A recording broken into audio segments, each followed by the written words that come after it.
Meu nome é Paulo Bellino e vou passar para vocês uma noção da teoria básica da matemática, começando por razões e proporções, que são básicos para depois se entender o que vem a ser porcentagem e o que vem a ser regra de 3.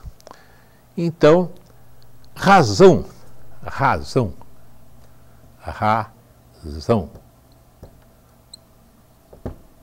nada mais é do que uma fração. E como toda bela fração, ela tem um numerador e um denominador. O numerador, sendo dividido pelo denominador, poderá dar origem a uma coisa muito comum, que é um número decimal.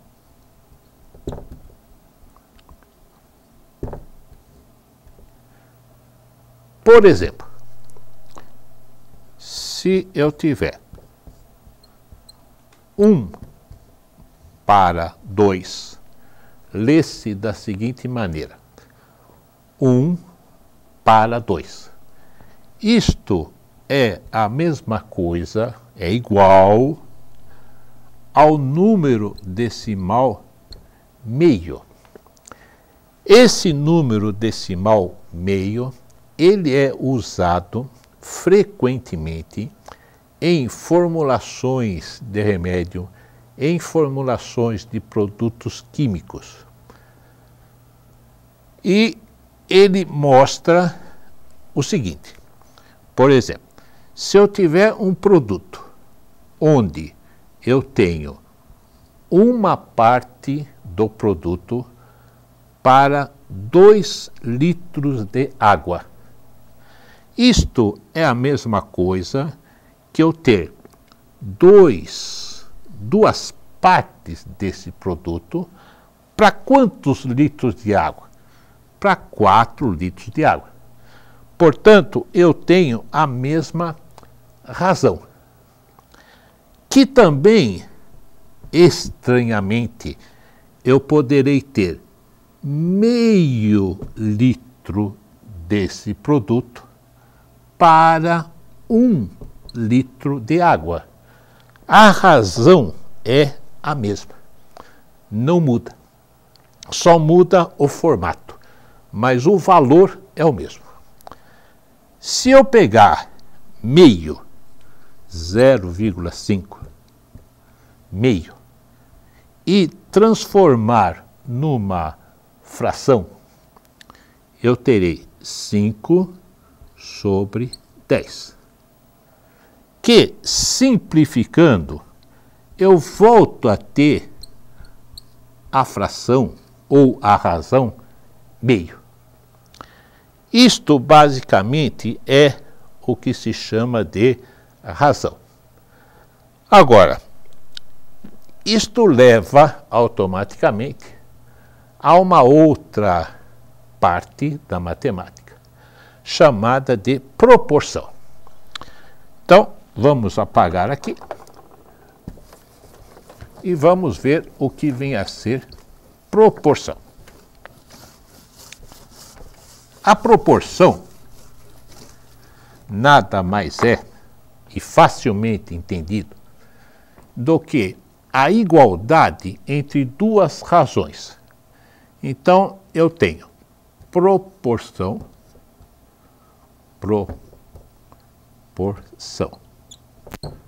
como sendo a igualdade entre 2 razões. Então, A está para B, assim como C está para D. Lê-se da seguinte maneira: A está para B, do mesmo modo, assim como C está para D. sendo que A e D são chamados de extremos da proporção. B e C são chamados de meios da proporção. Obviamente, por quê?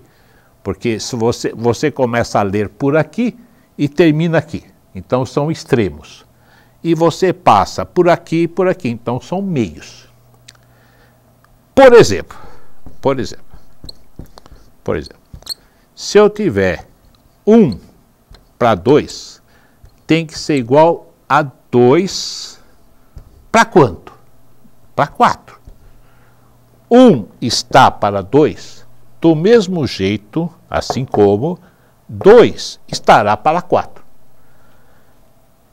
Se eu simplificar isso aqui, se eu simplificar essa razão, eu vou cair nessa. Ou se não, eu aplico a propriedade fundamental das proporções, que diz: o produto dos extremos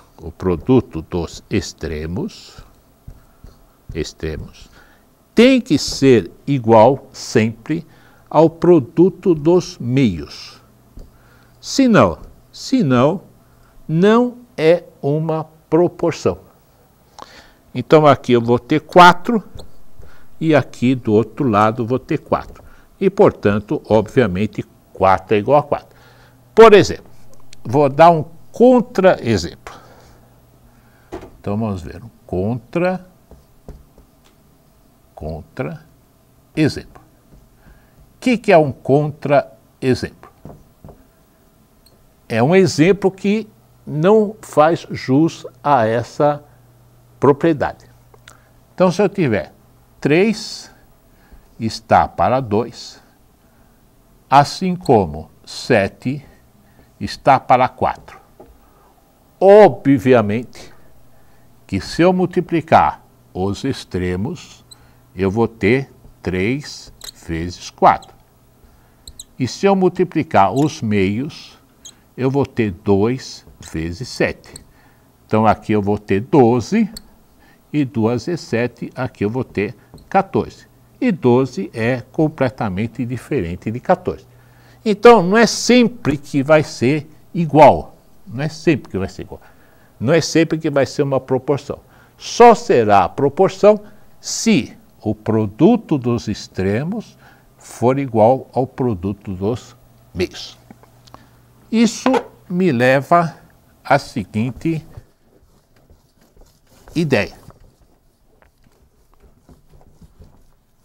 Isso daqui cai muito em escola para tirar carta, né? Que eu consegui até passar. Então, por exemplo, se eu tiver 2 para 4, do mesmo jeito que 8 para quanto? Então aqui você já tem que achar um elemento. Então se eu tenho 2 para 4, se 2 está para 4, 8 estará para quanto? Então toda hora que a matemática não sabe quanto vai ser, ela costuma colocar x. Então eu aplico a regra geral das proporções, a propriedade fundamental das proporções. Então 2 vezes x tem que ser igual a 4 vezes 8. 2 vezes x tem que ser igual a 4 vezes 8. Multiplica-se em cruz. Que quando o aluno chega atrasado na aula, ele pensa que isso daqui está errado e ele não aprende. Então, x vai ser igual a quanto? Vai ser igual a 8 vezes 4, 32, dividido por 2. 32 dividido por 2, se não me engano, dá 16. 4 é o dobro de 2. Se eu colocar o 16, 16 vai ser o dobro de 8. Isto é muito aplicado dentro da matemática elementar. Muito obrigado.